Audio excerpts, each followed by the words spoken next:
Que Jesus, o Mestre dos Mestres, possa nos abençoar em mais uma noite de aprendizados na palestra pública daqui de nossa casa, de Dr. Bezerra de Menezes.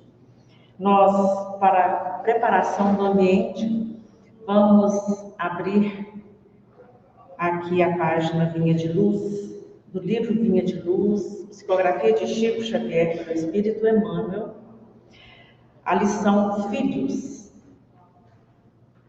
Vós, filhos, sede obedientes a vossos pais, no Senhor, porque isso é justo. Paulo, Efésios, capítulo 6, versículo 1. Se o direito é campo de elevação, aberto a todos os espíritos, o dever é zona de serviço peculiar a todos os seres da criação. Não somente os pais humanos estão cercados de obrigações, mas igualmente os filhos, que necessitam vigiar a si mesmos com singular atenção. Quase sempre a mocidade sofre estranhável esquecimento. Estima criar rumos caprichosos, desdenhando sagradas experiências de quem a precedeu, no desdobramento das realizações terrestres, para voltar mais tarde em desânimo ao ponto de partida, quando o sofrimento ou a madureza dos anos lhe restauram a compreensão. Os filhos estão marcados por divinos deveres junto daqueles aos quais foram confiados pelo Supremo Senhor na senda humana. É indispensável prestar obediência aos progenitores, dentro do Espírito do Cristo, porque semelhante atitude é justa. Se muitas vezes os pais se furtam à claridade do progresso espiritual, escolhendo o estacionamento em zonas inferiores, nem mesmo nas circunstâncias dessa ordem seria razoável relegá-los ao próprio infortúnio. Claro está que os filhos não devem descer ao sorvedouro da insensatez ou do crime por atender-lhes aos venenosos caprichos, mas encontrarão sempre o recurso adequado para retribuírem aos benfeitores os inestimáveis dons que lhes devem. Não nos esqueçamos de que o filho descuidado, ocioso ou perverso é o pai inconsciente de amanhã e o homem inferior que não fruirá a felicidade doméstica. Vamos então elevar os nossos pensamentos a Deus, a Jesus e a Maria, nossa mãe, em agradecimento por essa oportunidade de estarmos aqui mais uma vez, para nós podermos estudar a doutrina espírita e entender nesta noite que as lições vêm dentro daquilo que cada um de nós necessita. Por isso, possamos estar de mentes e corações abertos para mais esta oportunidade de ouvir um pouco mais sobre a doutrina espírita. Senhor Jesus, acolhe a todos aqueles que passam por tantas dificuldades, tantas pelejas, sejam elas físicas, espirituais, morais. Possamos todos nós envolver-nos nas melhores energias, colaborando nesse trabalho de melhor padrão vibratório na Terra. Possamos, Senhor Jesus, contar com a Tua presença amiga, com o Teu amparo em todas as nossas horas. Ilumina não só os trabalhos da nossa casa, mas e os seus trabalhadores, mas todos os trabalhos que se desenvolvem ao mundo afora, daqueles que vêm esclarecer e ininterruptamente mostrar o Teu Evangelho aos corações aflitos. Ilumina a nossa companheira Ana Bastos, que vai fazer o estudo da noite, para que ela possa ser envolvida, inspirada naquilo que cada um de nós que aqui veio buscar hoje possa encontrar nessas palavras tudo aquilo que seja o melhor para cada um de nós. Ser conosco, hoje, agora e sempre. Que assim seja, graças a Deus e ao Senhor Jesus. Com vocês, então, a nossa companheira Ana, seja bem-vinda.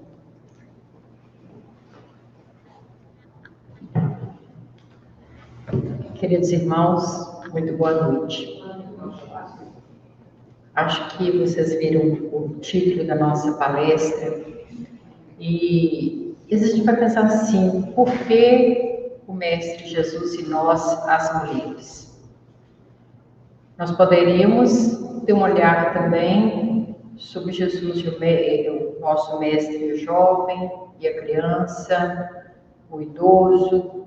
Cada vez que a gente faz um recorte das falas de Jesus, nós vamos encontrá-lo falando com cada um de nós.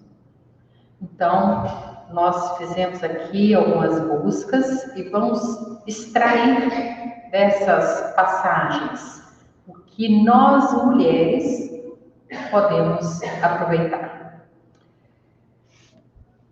Eu acredito que o olhar muda tudo. É o ângulo, é a forma de ver.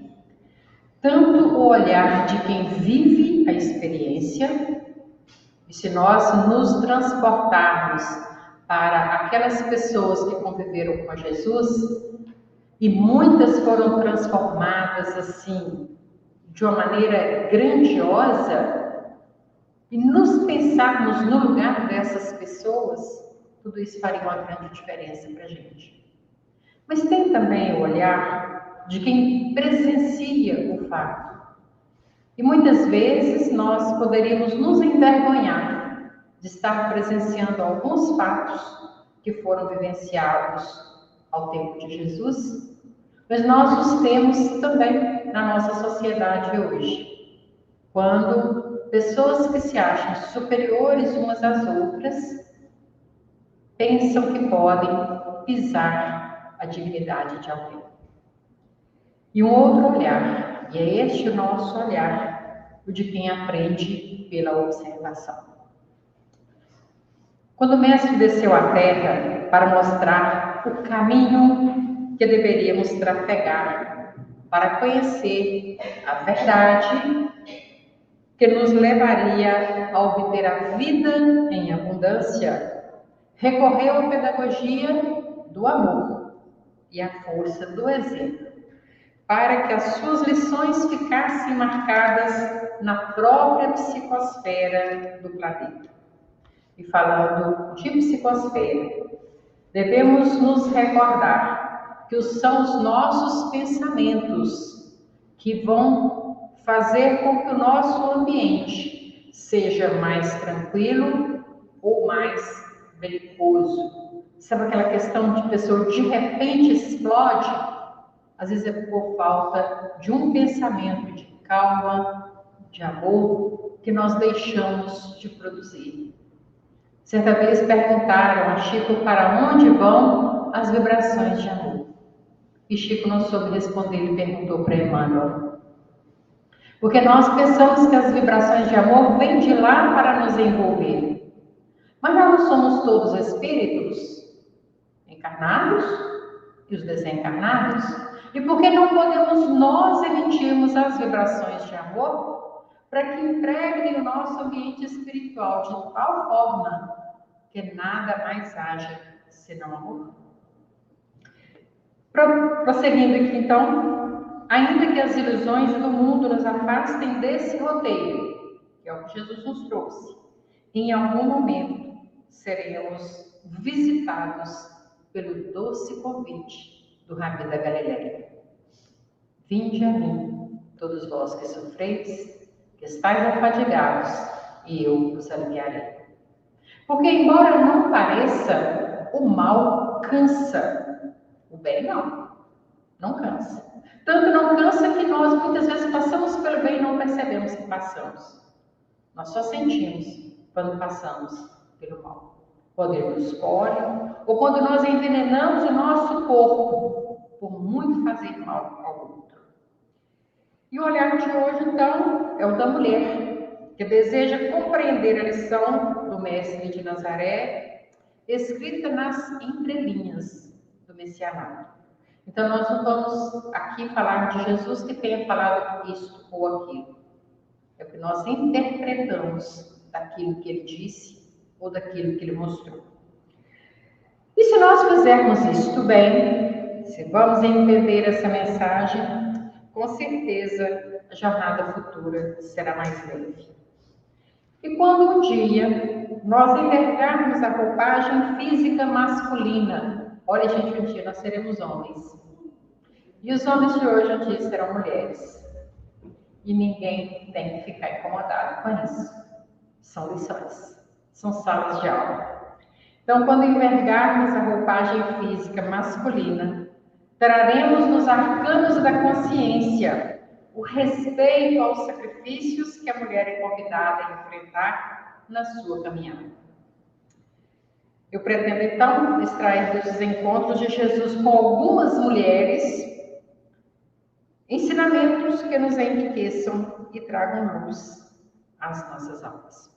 E nós vamos começar por aquela que foi a medianeira, que foi a médium de Cristo, Maria de Nazaré. Vamos ser pinceladas, gente, porque senão a gente poderia, sim, estar falando muito de cada uma delas. Mas vamos a Maria de Nazaré. Grávida aos 14 anos. Nossa, 14 anos. Uma criança. E uma criança pode carregar uma grande promessa. Aquela criança trouxe a maior promessa, o cumprimento da maior promessa que o povo judeu falava e eles também não entendiam muito bem o que estavam falando. Tanto não sabiam que continuam até hoje esperando o Messias. Nós não devemos pautar a competência do servidor pela nossa própria incompetência. E não sintam isso como um tapa na cara, não. É o melhor.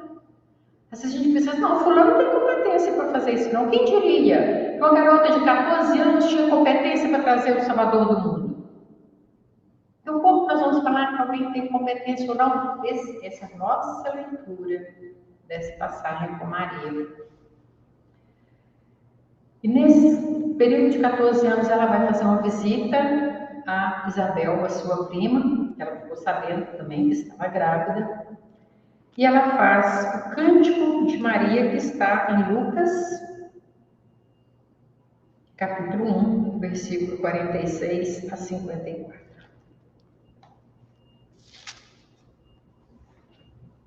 Penso eu que esse Cântico de Maria é uma inspiração do alto.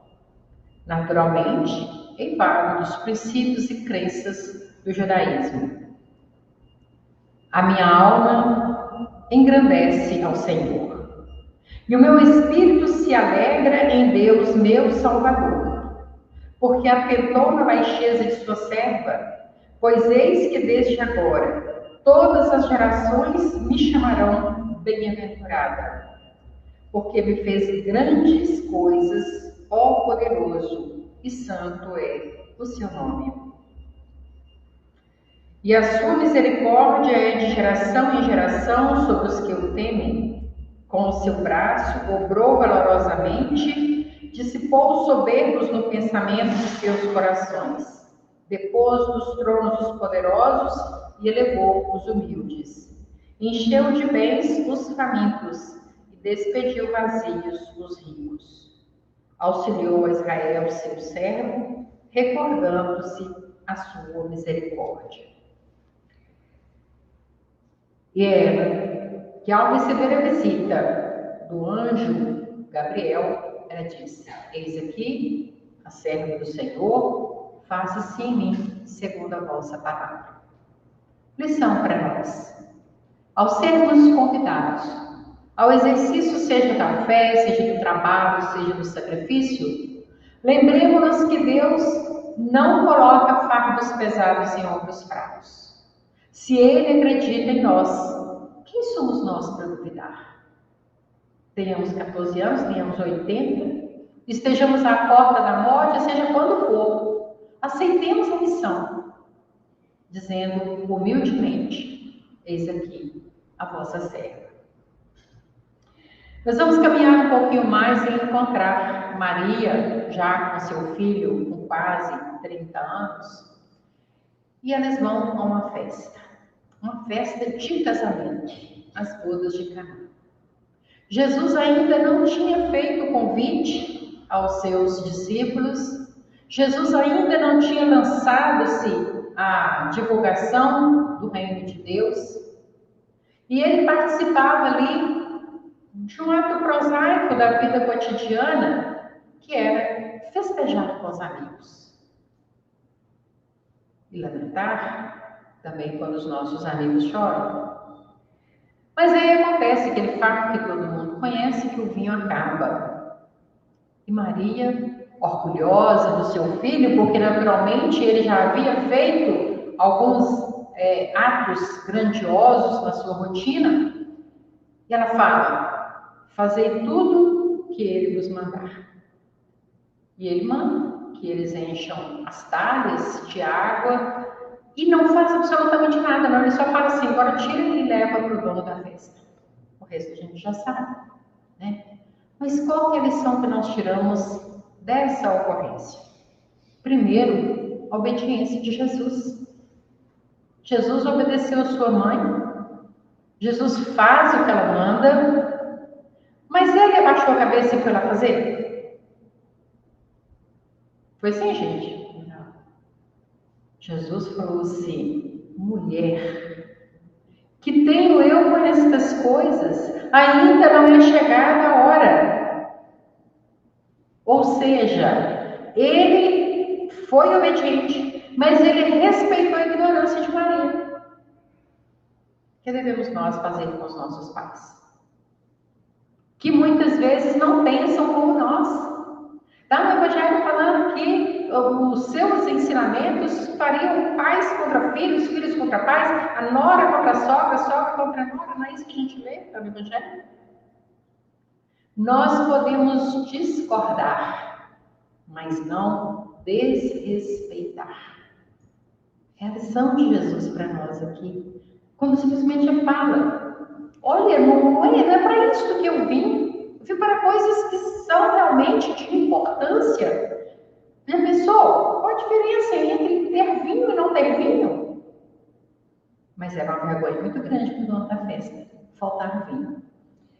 Então ele respeita as diferenças geracionais e suas crenças. Ela quis se orgulhar do seu filho e naturalmente se orgulhou, que ela deve sair da pena, não falei, né? Falei que vocês faziam e ia dar tudo certo, e deu mesmo, né? Mas ele fala para ela: não foi para isso que eu vim, né? Respeita, atende, né? Então ele demonstra para ela a sinceridade dos seus projetos e atende a sua orientação. Mas aí mais para frente nós vamos encontrar outro encontro de redundância, né? De Maria de Cleofas, que era mãe dos filhos do Zebedeu. É interessante como que eles colocam essas coisas, né? A mãe dos filhos de Zebedeu. Está em Mateus, capítulo 20, versículos de 20 a 23.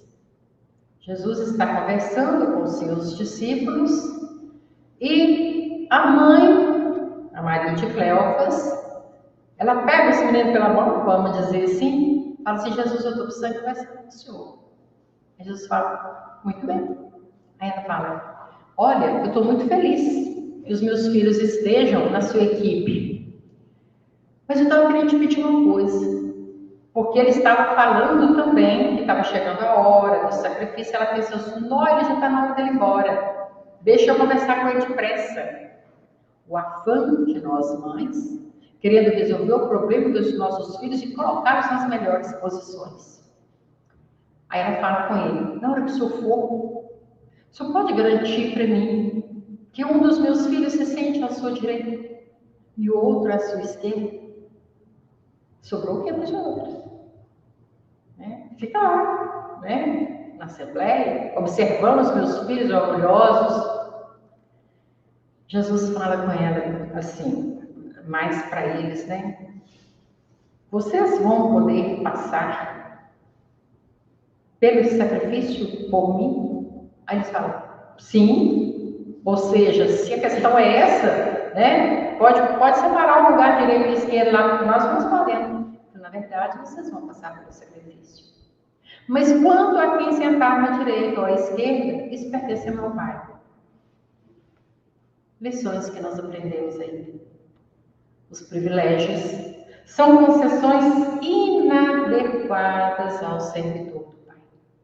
Não há privilégios na distribuição dos lugares diante do Senhor. Os lugares no reino são definidos por quem os possui. Deus. E a ninguém. Jesus disse, eu não sei para quem Deus reservou esses lugares. Ele estava dizendo ali duas coisas. Primeiro, que ele não era Deus. Lembrando bem, Jesus é Deus? Não. Filho de Deus? Sim. Não sabe todas as decisões que vem partir do Pai.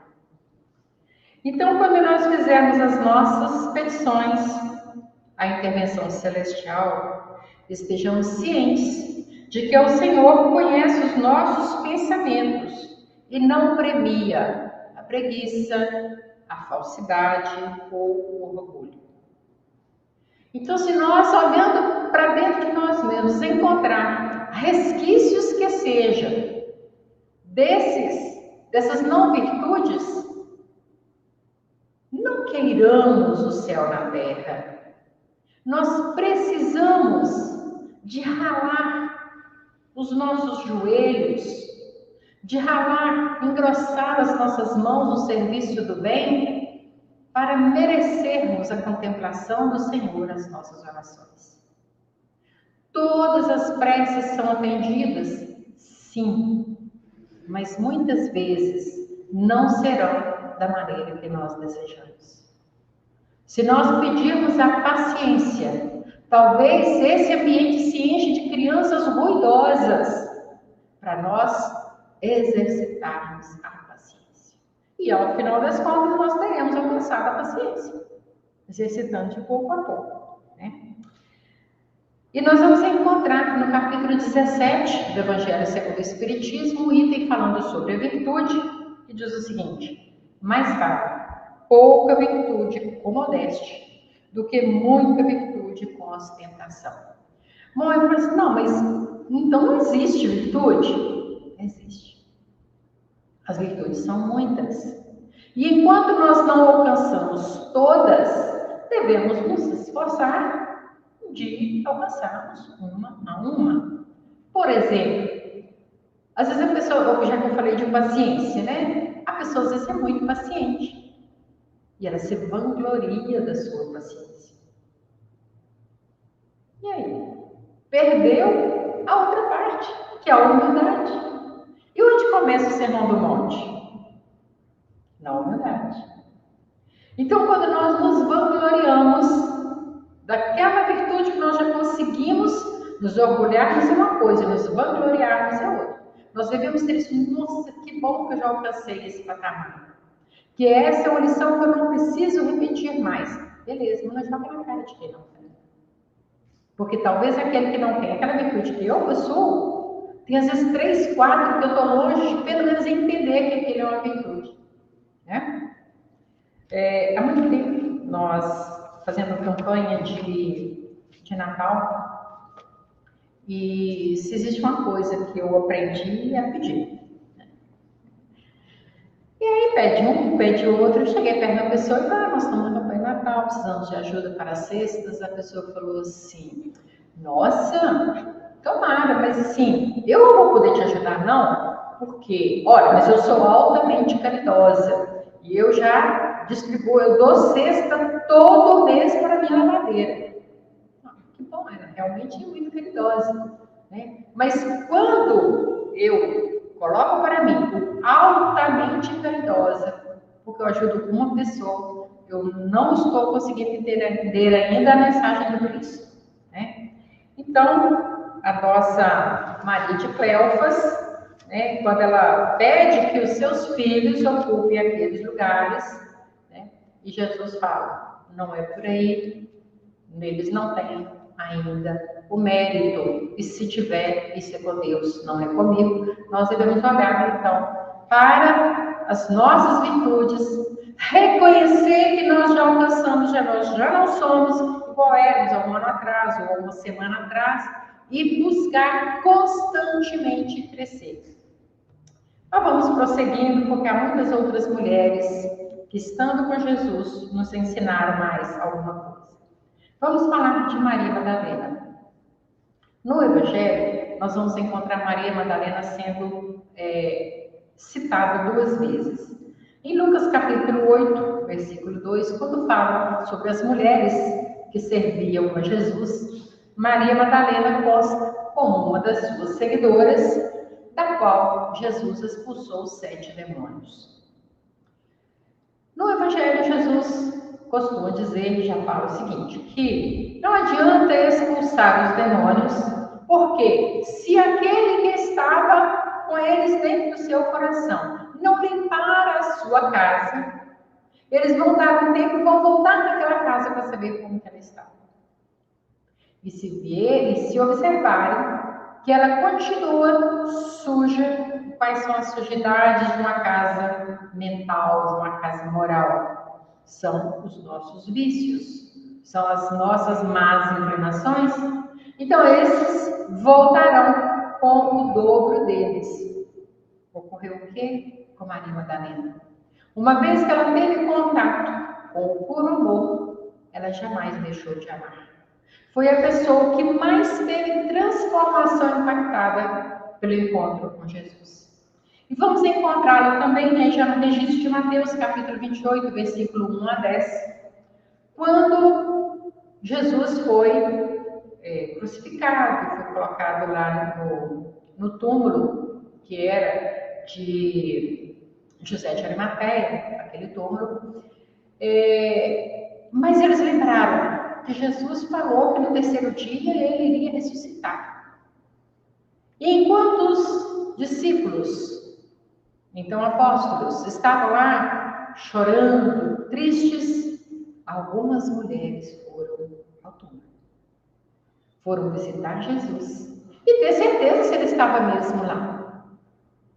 Havia, inclusive, entre aqueles que o crucificaram, falou assim, ó, vigie o túmulo. Porque senão o pessoal vai lá, rouba o corpo e vão falar que ele ressuscitou. Só que, enquanto as mulheres estavam lá, seguindo para o túmulo, dá um trovão, um anjo desce com uma grande força, a porta se abre e Jesus já não está mais lá.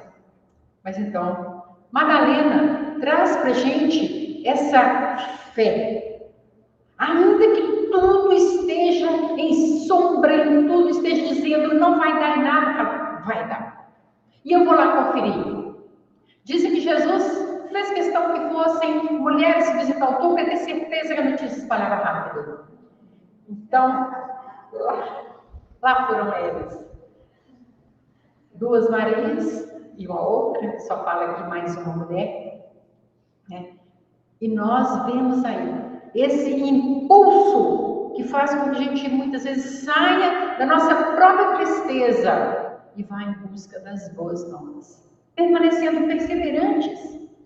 E aí outro dia nós compartilhamos uma mensagem falando sobre o passado. E é em Maria Madalena que nós vamos ver essa transformação. Uma das formas de alterar o passado é viver do seu presente, ou seja, crie o seu novo passado, vivendo de maneira diferente do presente. Agindo dessa forma, você também poderá alterar o seu futuro. Mas observe que todas as mudanças possíveis ocorrem no agora. É imprescindível que tenhamos consciência que vivemos um momento, uma fração de segundo. É um suspiro, é um nada, mas é um nada que vale tudo. Ou seja, estamos no presente imediato, não há tempo a perder. Talvez um minuto seja cobrado lá na frente, Mude sua vida simplesmente mudando a maneira de reagir às situações. Mesmo que tudo esteja complicado, reaja utilizando todas as virtudes necessárias para se tornar uma pessoa muito melhor. Tempere seu dia com bom humor, paciência, amor, paz, alegria e com certeza será um ótimo dia. O passado e o futuro são imagens mentais que projetamos em nossa mente. Evite assim, viajar ao passado ou ao futuro. Viva a sua vida no agora. Nossa irmã Madalena, então, que viveu o seu presente intensamente, mesmo no tempo do erro, aí no tempo do acerto ela viveu. E quando ela percebeu que ela não era aceita entre os apóstolos, mas os leprosos continuavam sendo encaminhados para o vale, ela pensou, então, chegou a hora de eu fazer chegar aos excluídos a mensagem de Jesus. E foi para o vale dos leprosos. E todas as tardes eles se reuniam e ela falava: vós, os leprosos, tem de esperança, tem de fé, porque a mensagem do Senhor é de vida e de alegria. E havia tanto entusiasmo na sua fala, tanto empenho nessa dedicação, e ela cuidava deles também, porque uma vez lá dentro ela já não podia se misturar com os que não eram leprosos. E certo dia, Maria Madalena vai se banhar no lago e percebe uma pequena mancha no seu corpo.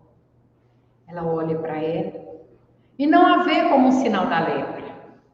Ela a vê como uma rosa de transformação do seu espírito.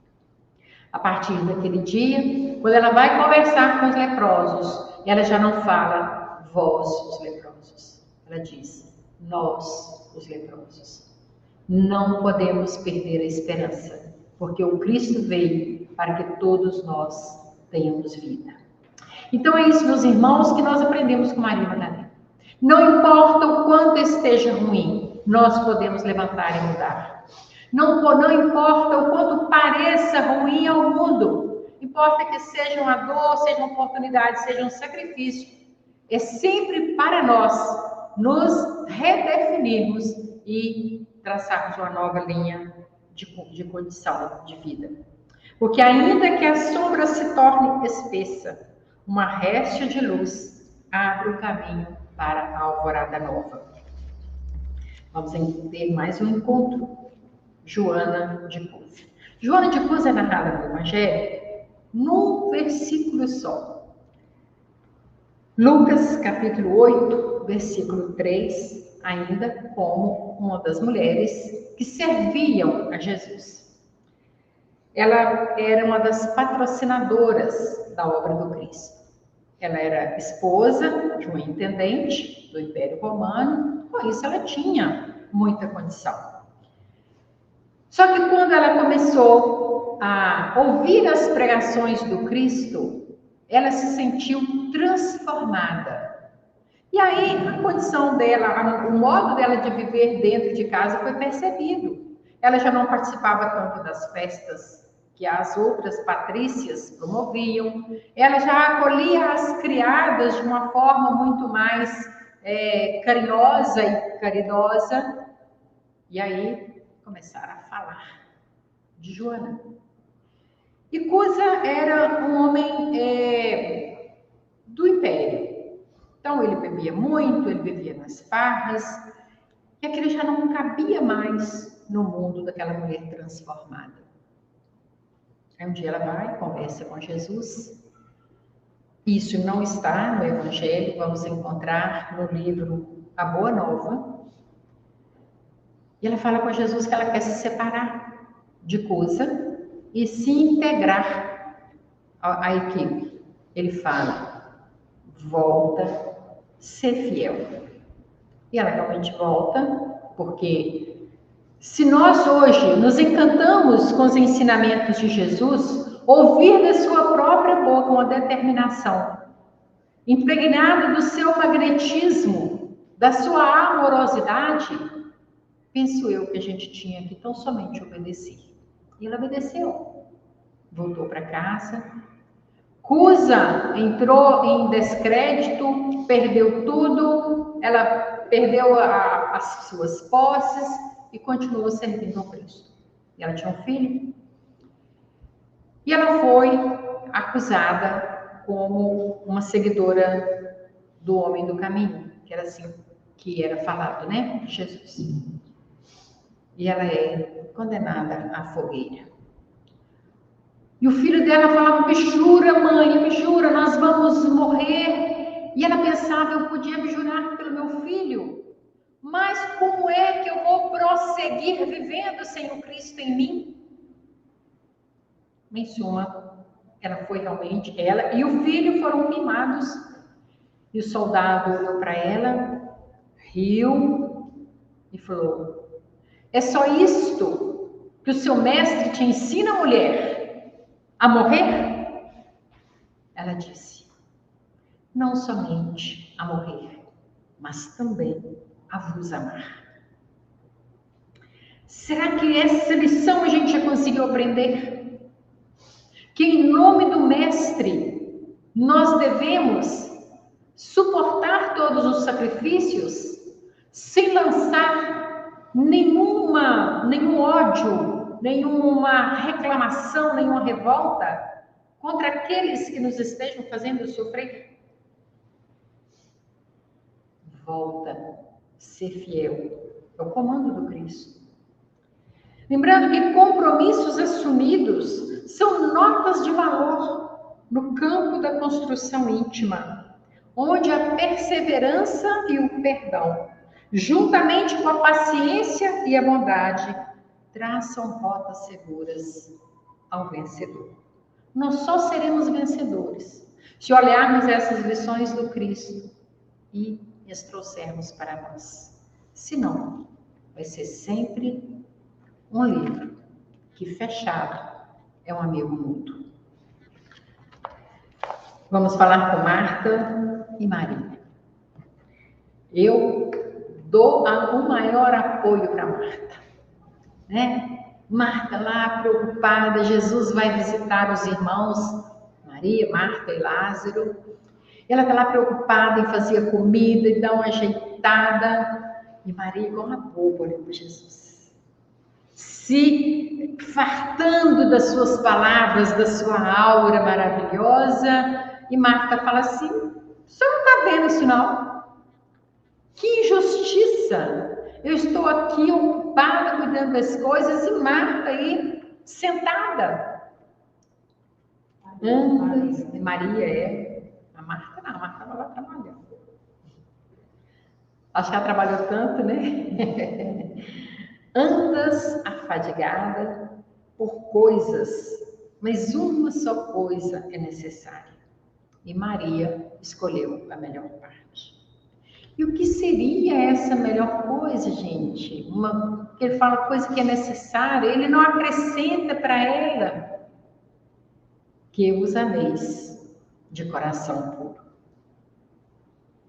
E por que ele fala que ela estava afadigada, que aquilo não era importante, que a Maria escolheu a melhor parte?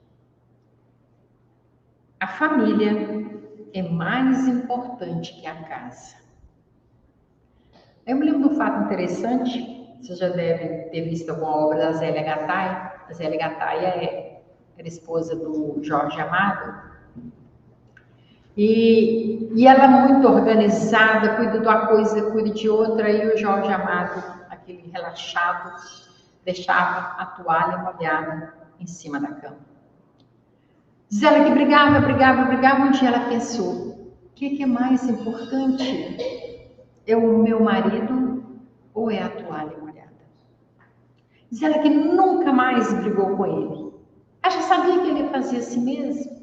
Então, ela já ia lá e tirava a toalha.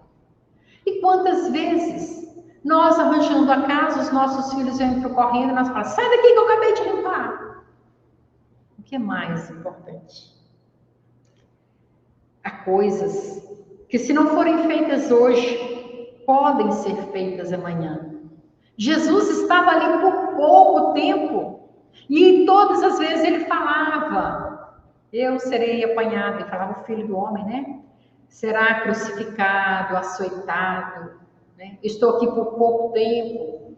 Então, tanto Marta quanto Maria estavam cientes daquela temporalidade. Então, era necessário naquela hora beber na fonte as suas palavras, os seus ensinamentos, o seu amor a envolver a todos. A visita feita ou recebida tem mais importância do que algumas tarefas domésticas que nós podemos fazer. Vamos fazer uma listinha dos nossos amigos, não é aquela lista lá do Oswaldo Montenegro, não. A nossa lista dos nossos amigos, e que se for por 10 minutos, visitem, porque pode ser que amanhã esse amigo já tenha partido, ou nós nos vejamos impossibilitados de sair do nosso ambiente e demonstrar a esse amigo o quanto ele foi, o quanto ele é importante na nossa história. Não nos preocupemos tanto em oferecer coisas, ofereçamos atenção e carinho. Vamos ver quem mais vai nos dizer alguma coisa. Joana, já falamos. Voltando ao ensinamento dele, se me amais, guardai os meus mandamentos. E nessas suas convivências, ele jamais deixou de ouvir aqueles que o procuravam. Deixou de validar o espaço que a mulher ocupou e que naquele tempo ela tinha bem pouca importância, né? A gente, na narrativa do Evangelho, nós vamos encontrar que ele multiplicou os pães 2 vezes. E em todas as 2 vezes ele atendeu mais de 5.000 pessoas, fora as mulheres e as crianças. O valorzão que essas mulheres tinham, né? Vossos filhos e vossas filhas profetizarão. É uma das falas do Cristo. Dizendo o quê? Nós vamos encontrar no Antigo Testamento dizendo que mulher não podia profetizar. Até hoje, em algumas agremiações religiosas, mulher não pode ser pregadora. No sacerdócio, mulher não pode ser padre, não, né? Mas não pode, padra, sei lá, né? Ela não pode ministrar alguns, como chama aquilo? Ministrar, dar a comunhão, né? Como padre ou como condutor do culto. Mas Jesus falou que nós podíamos. Ele colocou a mediunidade nas mãos dos homens e das mulheres. As profetisas eram consideradas mulheres separadas do grupo amigo, porque uma vez que elas estivessem ali, eram pessoas diferenciadas. Não era comum, não era permitido. Jesus nos colocou no mesmo patamar de igualdade. E ao longo da história humana, lutas foram travadas por e pelas mulheres para alcançar o reconhecimento cidadão diante da sociedade. E ainda que a fragilidade física da mulher a coloque em desvantagem, e aí nós vamos colocar uma aspa bem grande, né? Desvantagem diante dos que só conhecem o direito da força, é preciso que aquele que conhece o ensino do Cristo se espelhe nele para agir como verdadeiro cristão que aprendeu a aplicar a força do direito.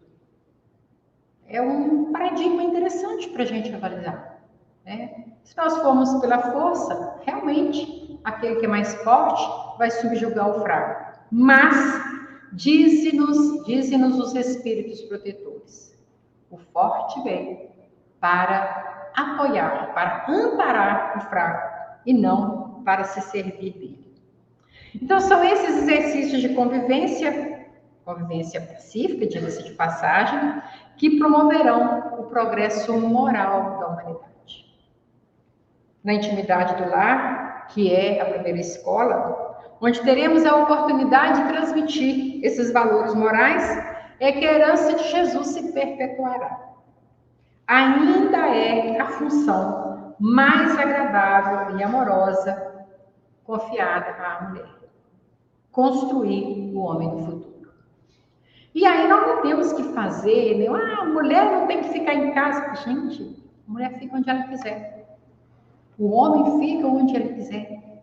Mas nós não podemos perder de vista o nosso compromisso assumido com o Pai Celeste, que é conduzir os seus filhos para um mundo em que todos nós nos amemos e respeitemos indistintamente. Então, cada uma das lições materializadas por Jesus estabelece, de novo, falando, leis e roteiros seguros para quem deseje guardar os seus mandamentos. Amai-os de coração puro.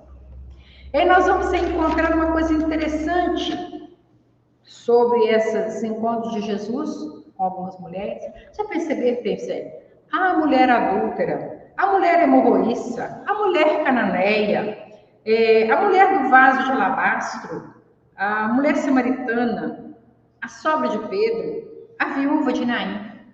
Gente, todas essas mulheres, e naturalmente foram muitas outras, porque não se narrou todas as vivências de Jesus, em cada uma delas nós vamos encontrar Jesus nos dizendo o que nós podemos aprender. Rapidamente nós vamos falar aqui sobre a mulher hemorroíça. Aquela mulher estava há 12 anos com fluxo de sangue. Já tive a oportunidade de falar, mas dentro desse contexto aqui a gente precisa reafirmar.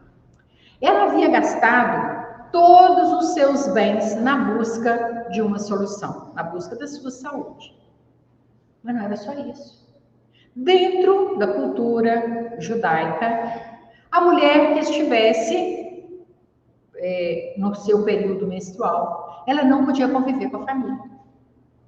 Ela tinha que ser isolada. Quanto tempo que essa mulher estava isolada da sua família? 12 anos. Esse é um sacrifício difícil de ser vivenciado. Porque como ela não podia se aproximar, não fala se ela tinha filhos ou não, mas se ela não podia se aproximar deles, ela não podia conviver com eles, ela não podia receber o afeto nem dar o seu afeto. Ela era uma excluída. Ela corre, ouve falar de Jesus, aquele homem que cura, e ela corre, se eu pelo menos encostar na bainha dele, eu vou ser curada. E, naturalmente, ela deve ter tido que vencer aquele tumulto todo, e ela encosta em Jesus. E aí temos aquele diálogo de Jesus com Pedro, que fala, quem me tocou? Pedro fala assim, o senhor está brincando com a gente, né? Nesse tumulto todo mundo esbarrando em todo mundo, como é que nós vamos saber? Mas ele diz algo interessante. De mim saiu virtude. Lembra que a gente fala sobre o magnetismo de Jesus? Ele tinha domínio não só para do homem saber quando foi retirado dele.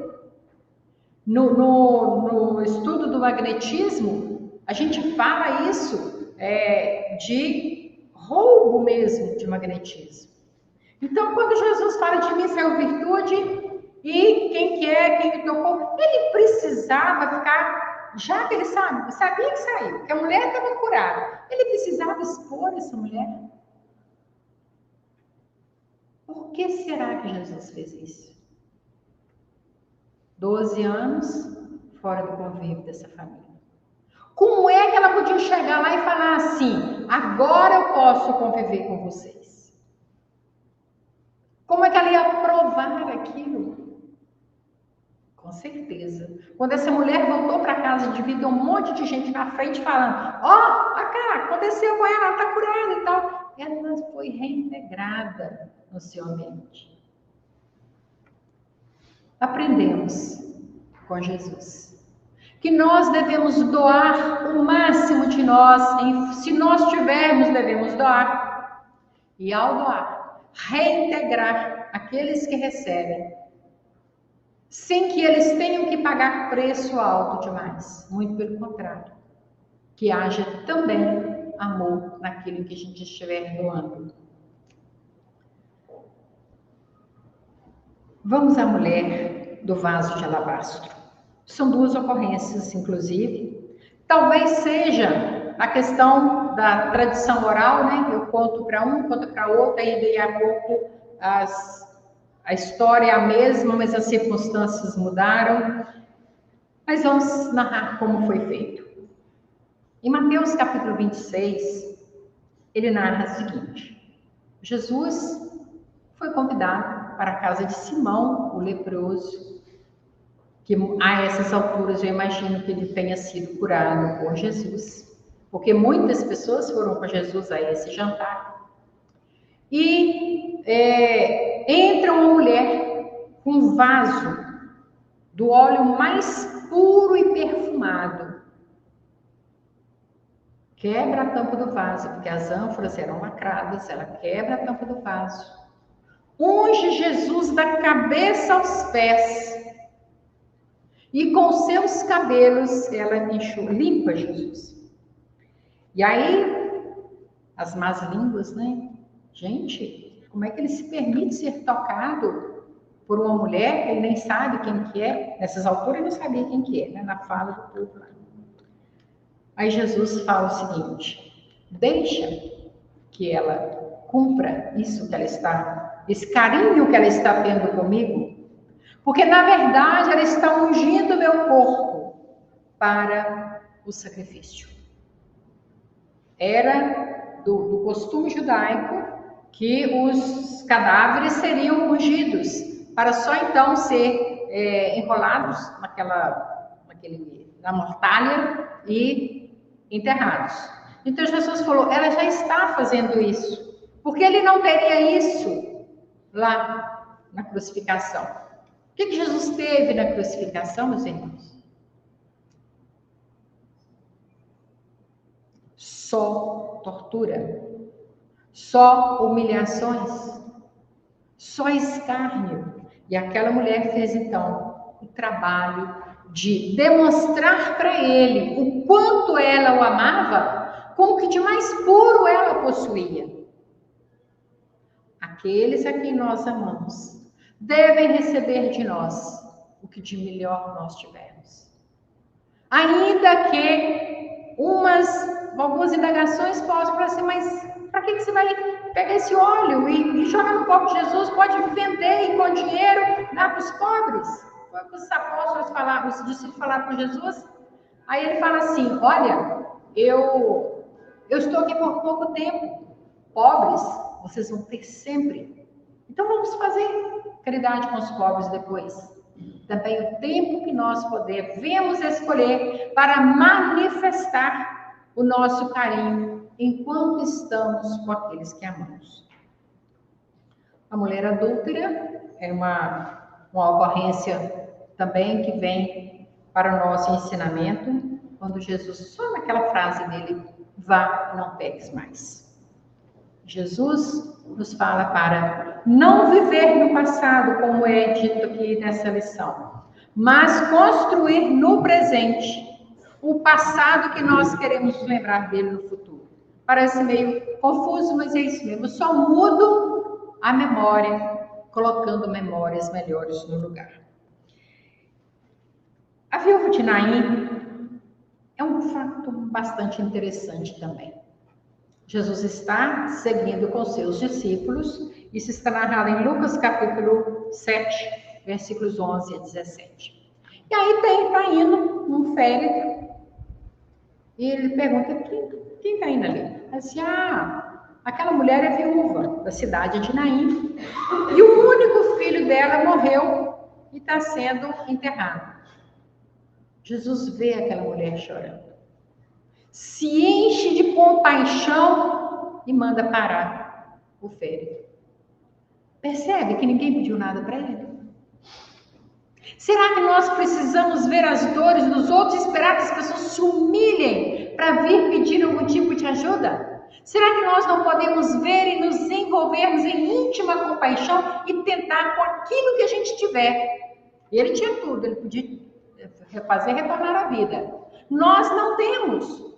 Mas se a pessoa está chorando e nós não podemos fazer nada, nós podemos emprestar um lenço. Ou nós podemos chorar junto. E isso fortalece as pessoas. Então, na viúva de Naim, eu achei muito interessante, ninguém pediu nada para Jesus. Ele vai lá e recobra a esperança daquela mulher. Nós também podemos aprender com isso. Dar o nosso melhor, sem esperar que o outro venha arrastando no chão a sua dor, o seu lamento, as correntes que o trazem presos às vezes a situações tão difíceis. Nós podemos mais. E a doutrina espírita está nos convidando todos os dias a refletir e a amparar, dando sempre de graça aquilo que nós tivermos recebido de graça. E ensinamentos vêm de graça. E aí tem uma outra mulher que eu gostaria que a gente fizesse uma pequena reverência a ela, mas eu não encontrei nada sobre ela no Evangelho. O nome dela é Verônica. Em alguns lugares ela é chamada também de Berenice. Que é Verônica? Quando Jesus estava caminhando para o sacrifício maior, ele suava muito, sangrava muito, e uma mulher compadecida da sua dor empresta para ele aquele véu. Era época de Páscoa, talvez tivesse um ritual, tivesse que levar véu. Ele enxuga e devolve para ela. Quando ela foi ver, tinha o rosto dele estampado naquele véu ou manto, né? O que eu aprendo com isso aqui? Quando nós rompemos as convenções, correndo riscos, porque nós corremos riscos quando quebramos as convenções e fazemos grandes sacrifícios, o mérito é muito maior e o prêmio também. Então, o prêmio de Verônica era trazer a face do Cristo no véu que ela emprestou para ele, para diminuir o seu sofrimento, ainda que temporariamente. Então, meus irmãos, todos esses ensinamentos que Jesus trouxe para a gente sem falar que estava trazendo, deve servir para que nós ampliemos o nosso olhar cada vez que nós abrirmos o Evangelho ou as obras espíritas, porque há muito a ser dito. Mas nós precisamos estar com o coração puro, ter olhos de ver e ouvidos para ouvir. Então, que o Senhor nos abençoe, nos ilumine e sigamos confiantes de que o Cristo veio para que nós tivéssemos vida e vida em abundância. Muito obrigada.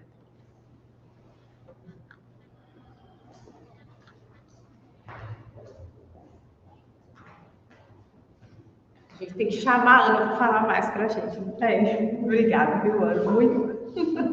Muito boas as suas reflexões e o que nos leva a agradecer, não é? Porque são muitos ensinamentos, são muitas experiências que vêm só enriquecer a nossa passagem aqui por essa terra. Então vamos orar, elevar os pensamentos, agradecendo ao Pai tantas dádivas que nos concede. A dádiva do corpo físico, a dádiva da família, a dádiva desse planeta maravilhoso que nos acolhe, que nos serve de morada. São tantas dádivas, Pai, que se fôssemos enumerar, passaríamos a noite por aqui. Só agradecemos pelas oportunidades, pelas possibilidades, que são caminhos a nos aproximar, mesmo que devagar, de Ti.